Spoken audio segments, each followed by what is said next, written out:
Assalamualaikum warahmatullahi taala wabarakatuh.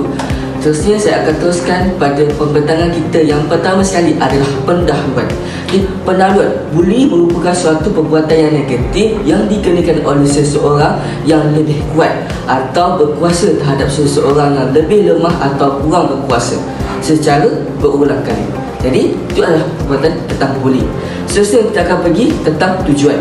Tujuan adalah yang pertama sekali, tujuan kajian ini apa yang kami buat adalah dilaksanakan untuk menyelesaikan masalah menggunakan pemikiran secara kreatif dan kritis.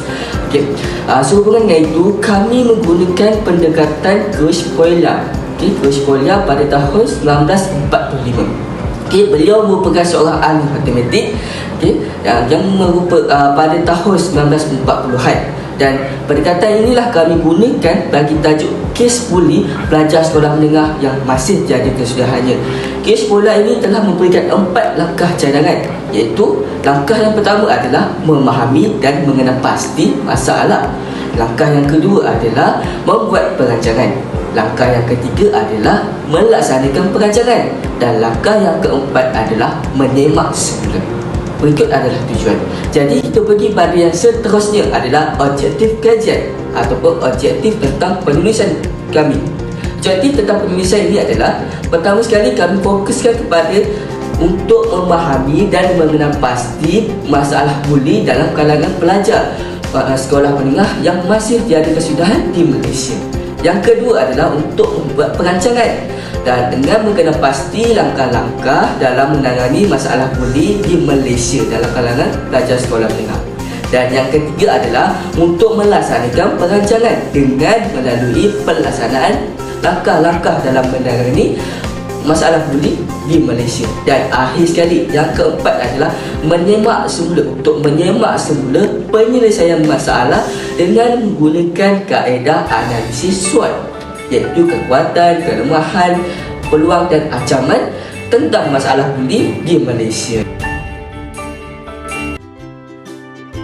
Seterusnya kita akan pergi kepada definisi tentang tajuk kami, iaitu kes buli pelajar sekolah menengah yang tiada kesudahan. Pertama sekali kita akan pergi tentang buli. Buli menurut Kamus Dewan dan Pustaka adalah didefinisikan sebagai perbuatan mendera atau memeraihkan seseorang dengan menggunakan kekerasan ke atas orang yang lebih lemah, iaitu dengan cara mengentak, mencedera atau menakutkan mangsa. Yang seterusnya adalah pelajar sekolah menengah.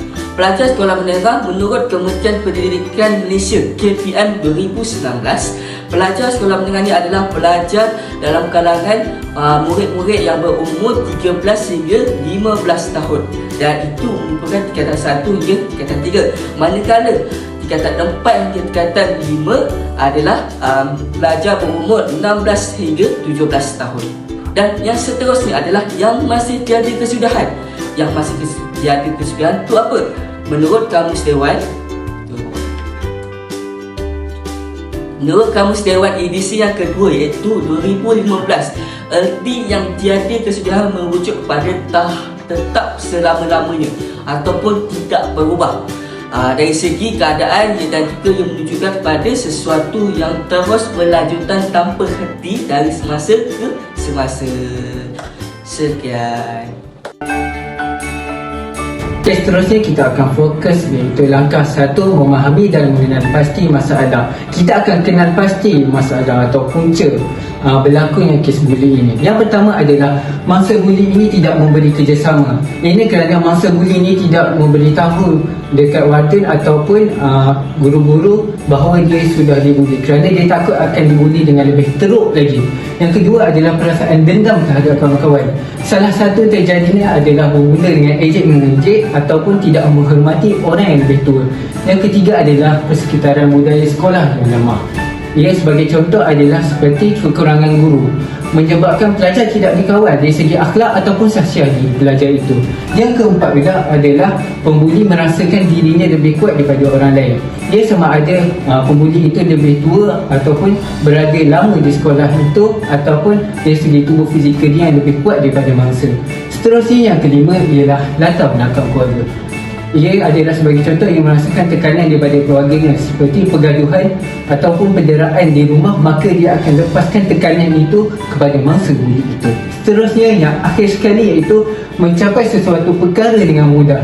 Sebagai contoh adalah seperti memaksa si mangsa itu menyuruh membeli makanan, meminta duit mangsa ataupun menyuruh benda-benda yang lain. Sekian, itu sahaja bagi saya.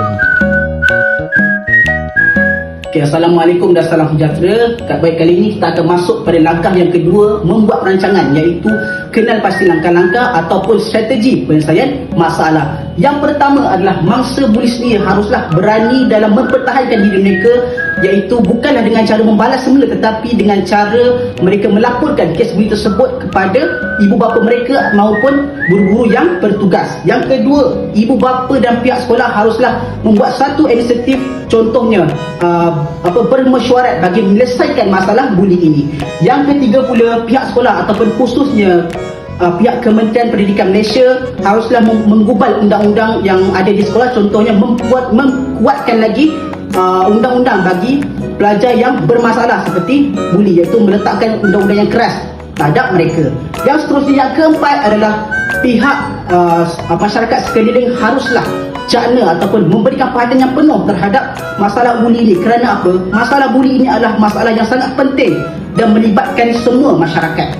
Dan yang kelima pula adalah guru-guru haruslah mempunyai satu kemahiran, iaitu kemahiran pengawalan emosi pelajar-pelajar, iaitu guru mampu untuk tenangkan pelajar-pelajar yang dibuli, khususnya diberikan kepada mangsa-mangsa buli lah. Dan yang terakhir, yang keenam pula adalah pihak keluarga ataupun ibu bapa haruslah memberikan contoh yang baik kepada anak-anak, iaitu agar mereka dapat melihat dan menjadikan ikon, dan mereka dapat meletakkan diri mereka menjadi seorang yang individu yang berguna dan terbaik dalam masyarakat. Jadi itu sahaja daripada saya. Terima kasih.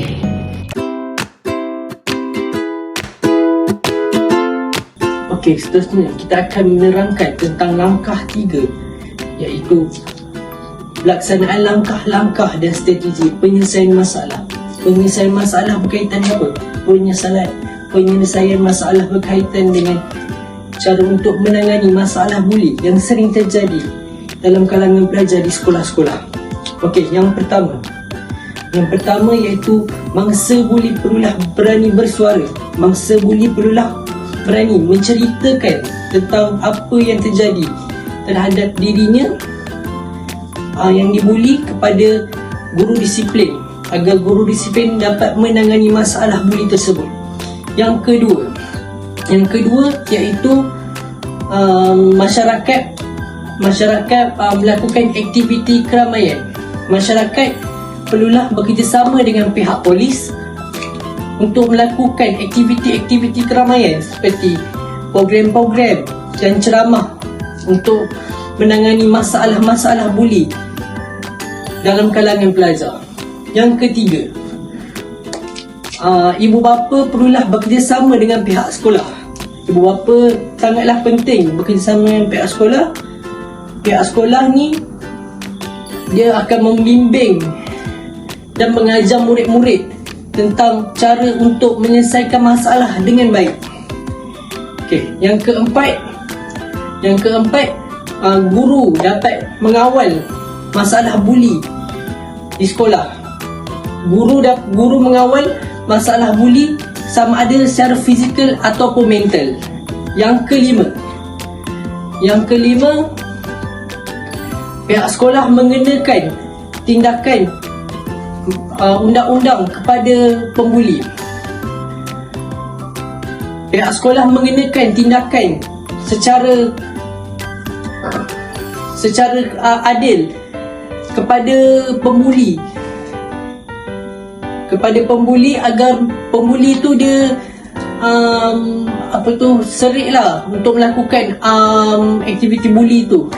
Okey, dan akhir sekali, ibu bapa perlulah memberikan didikan agama. Ibu bapa perlulah memberikan didikan agama yang cukup dan memberikan didikan daripada kecil. Okey, itu saja. Assalamualaikum warahmatullahi wabarakatuh. Jadi saya cerita tentang soal kami iaitu gejala buli. Yang ada 4 iaitu kelemahan, kekuatan, ancaman dan juga peluang.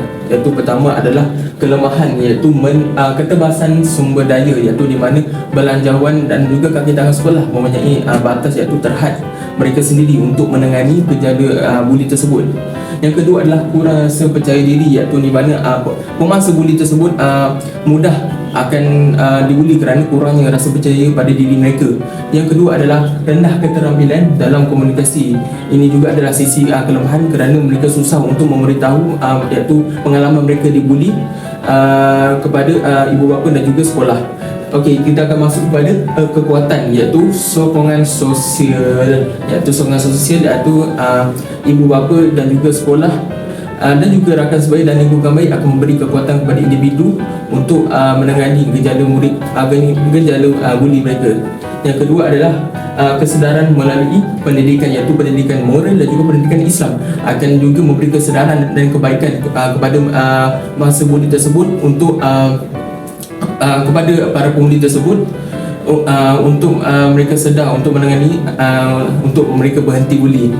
Yang ketiga adalah peluang iaitu peningkatan kesedaran iaitu masyarakat akan sedar bahawa isu-isu buli ini dan juga mereka akan terbuka untuk bercakap tentang buli tersebut. Yang kedua adalah kerjasama pihak berkaitan iaitu pihak cikgu dan juga KPN atau Kementerian Pendidikan Malaysia akan memberi peluang untuk menangani gejala buli tersebut. Yang terakhir adalah ancaman iaitu ketidakpedulian masyarakat iaitu masyarakat tidak peduli kepada gejala buli tersebut dan juga kemungkinan pelajar tersebut akan takut memberitahu pengalaman mereka dibuli kerana mereka akan takut dibalau. Yang kedua adalah kurang didikan kaunseling dan juga bimbingan kaunseling iaitu para buli tersebut mungkin kurang didikan kaunseling mereka dan juga kurang didikan ibu bapa kerana mereka mungkin mereka akan membuli sama ada di luar sekolah ataupun di dalam sekolah. Jadi itu saja.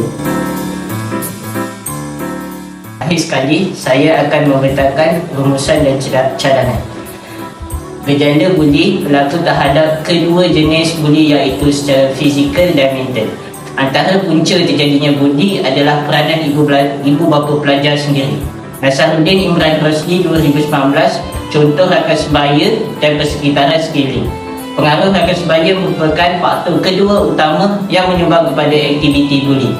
Anak-anak yang mula memasuki alam remaja, mereka banyak menghabiskan masa bersama rakan-rakan mereka berbanding keluarga. Seterusnya, di bahagian cadangan kami pula ialah yang pertama, pihak sekolah boleh mengadakan program motivasi dan ceramah untuk mengurangkan gejala buli.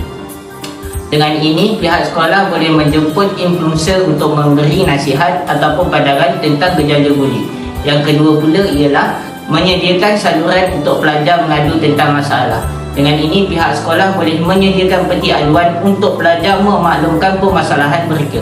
Yang ketiga pula ialah ibu bapa haruslah memantau tingkah laku anak-anak mereka. Dengan ini, ibu bapa perlulah mengenakan hukuman setimpal sekiranya anak-anak mereka melakukan perkara buruk. Yang keempat pula ialah masyarakat boleh mengadakan kempen kesedaran tentang gejala buli. Yang terakhir, iaitu 5 ialah pihak sekolah boleh memberikan tindakan atau undang-undang yang lebih berkesan kepada pembuli. Contoh tindakan yang paling sesuai untuk pembuli ialah menyuruh pembuli untuk mencuci tandas ataupun menghukum mereka untuk gantung sekolah dalam tempoh yang ditetapkan oleh pihak sekolah. Jadi